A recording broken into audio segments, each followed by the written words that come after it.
சொல்லப்படும் வேலிக்காத்தான் என்கின்ற வேலிக்கருவேல நச்சு மரங்களை தமிழ்நாடு பூராவிலும் விவசாயத்தை அடியோடு அழிக்கின்ற வகையிலும் சுற்றுச்சூழலை நாசமாக்குகின்ற வகையிலும் பற்றி படர்ந்து எதிர்காலமே விவசாயிகளுக்கு சூரியமாகிவிடும் என்ற அந்த ஆபத்தை உணர்ந்து 11 ஆண்டுகளுக்கு முன்னர் நான் சென்னை உயர்நீதிமன்றத்தின் மதுரை கிளையிலே நீதியரசர் செல்வம் அவர்களின் அமர்விலே என்னுடைய ரிட் மனுவை பார்ட்டியின் பர்சனாக தாக்கல் செய்தேன்.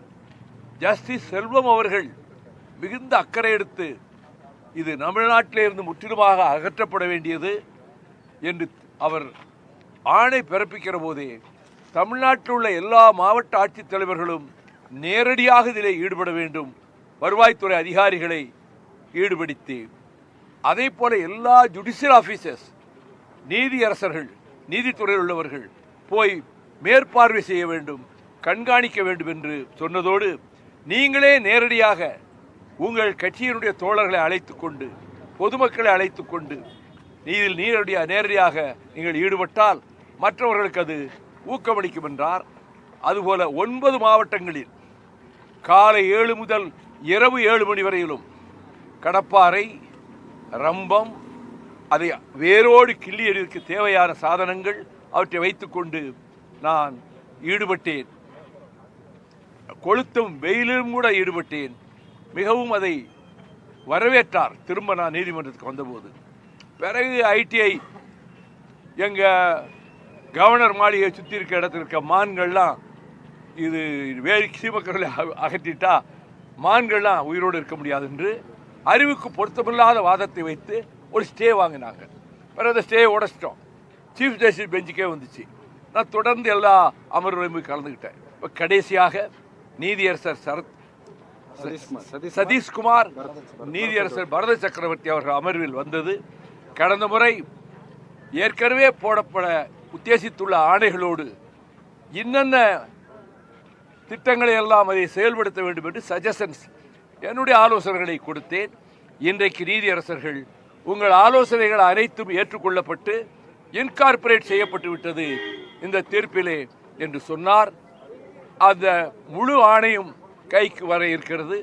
நான் அவரிடம் சொன்னேன், மொத்த தமிழ்நாடும் நீதியரசர்களே உங்களுக்கு நன்றி கடன் பட்டிருக்கிறது, தமிழ்நாட்டு மக்கள் உங்களுக்கு நன்றி கடன் பட்டிருக்கிறார்கள். I myself will involve in this என்றவர் என்னால் முடிந்த அளவுக்கு என்னோடு பலரையும் திரட்டி கொண்டு கிராமங்களுக்கு போய் இதை அகற்ற வேண்டும், அதில் ஈடுபடுவேன் என்று சொல்லியிருக்கிறேன். கேரளாவை நம்ம ஒரு எக்ஸாம்பிளாக பின்பற்றலாம். அங்கே சீமக்கருவில் எங்கேயும் பார்க்க முடியாது. முளைக்கும் போதே தூர்லேருந்து வேர்லேருந்தே எடுத்து பிடிங்கி போட்டுருவாங்க அந்த ஸ்டேட்டில். அதனால் ஆறுகள் நதிகள் தண்ணீர் வெள்ளமாக ஓடுறது மட்டுமில்லை, இதை உள்ளே அவங்க பிரவேசிக்க விடலை. ஆனால் இங்கே 60 கொண்டு வந்து இது விறகுக்கு பயன்படும் விதைச்சி இப்போ யாரும் இது விறகுக்கு பயன்படுத்த கிடையாது எந்த வீட்லேயும். ஆனால் ஆடு மாடுகள் அங்கே போய் நிற்காது, சிறபிடிக்காது, பறவைகள் அதில் கூடு கட்டாது, முட்டையிடாது. இருக்கிற பிராணவாயெல்லாம் உறிஞ்சிட்டு கார்பன் டை ஆக்சைடு தான் அது வெளியிடும். 50 அடி 100 அடி ஆழத்துக்கு வேர்விடும். வேரோடு பிடுங்கி எரிந்தால் உடைய மேல்மட்டத்திலே வெட்டி போட்டால் ஒரு 20 நாளைக்குள்ள பழவெடித்து அழைச்சிடும். ஆகவே இதை முழுமையாக அனைவரும் ஈடுபட வேண்டும். இதில் கட்சியெல்லாம் ஒன்றும் கிடையாது. தமிழ்நாட்டு சுற்றுச்சூழலையும் விவசாயத்தையும் காப்பாற்றுவதற்கு அனைவரும் எல்லா துறைகளில் இருப்பவர்களும் ஜுடிஷியல் ஆஃபீஸர் சொல்லி நூற்றுக்கணக்கான வழக்கறிஞர்கள் இதிலே ஈடுபட்டார்கள். இதை அகற்றுகிற பணியில் எல்லா மாவட்டங்களிலும்.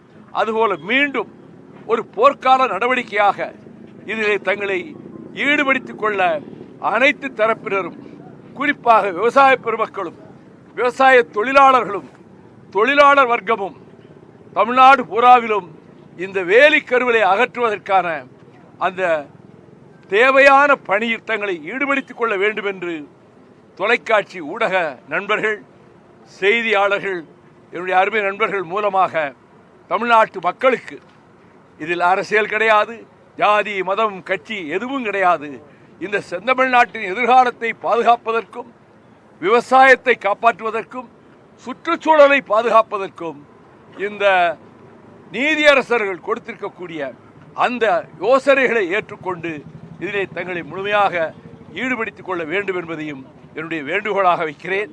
எனக்கு இது மகிழ்ச்சிக்குரிய நாள். 11 ஆண்டுகளுக்கு முன்பு இதற்காக நான் நீதிமன்றத்துக்கு வந்தேன்.